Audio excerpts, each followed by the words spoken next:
Today we are moving from giant storage unit to a smaller storage unit, and hopefully there is a time in the future we will have no storage unit. Won't that be fun, honey? Ready for you to start unpacking boxes whenever you're done, babe. Okay, I guess I'll start then. Okay, all I've got to do is move the books you're blocking. It is much tinier. We'll go vertical.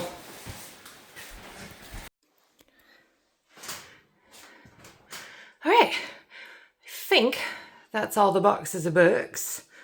Might be a few scattered here and there, but this is why Tanya and Andy need floor-to-ceiling bookshelves in every room. You're cute.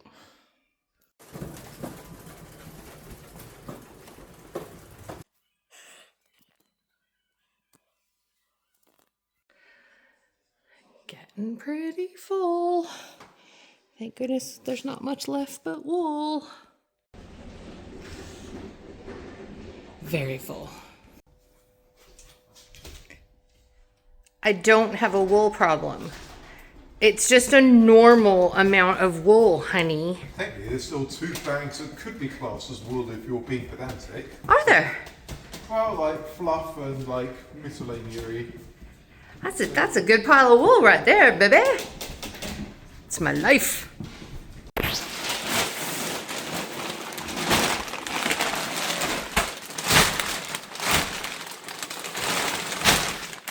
My wool. That is one very full storage unit, but hopefully we'll only need to have it for another month or so.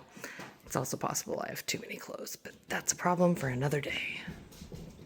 As if Saturday wasn't busy enough having to move everything from the storage unit, I'm also having some tattoos removed because I'm allergic to red ink. So while I was having this fun, Andy was doing dishes.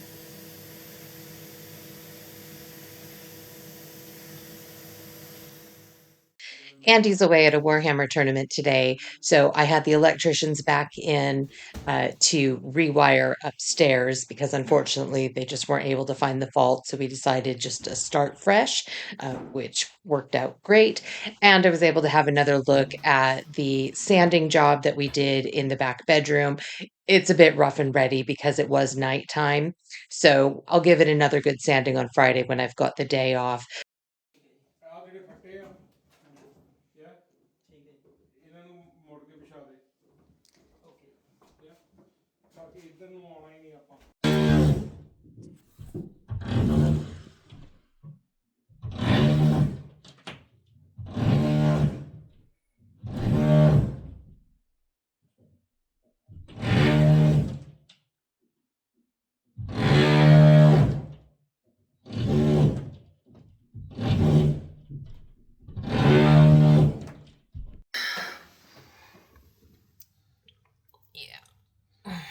If you want to lift the cables up. So while they're making rather a lot of drilling noise inside, just getting a little bit of gardening done, not very much. The cats next door have been using this as a litter box and digging up my onions and shallots.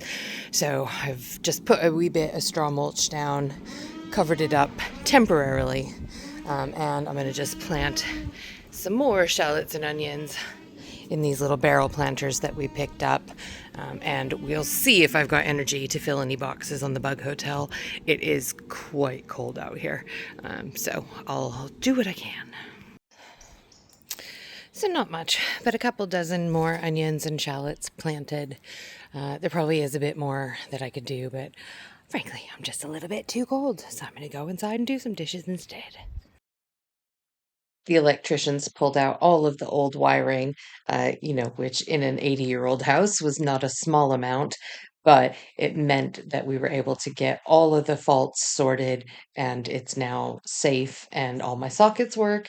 They put sockets where they need to be, and we got the light put up in the bedroom.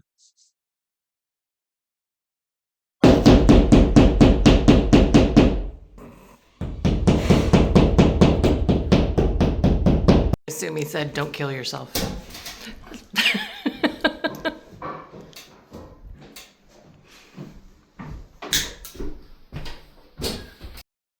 Let there be light.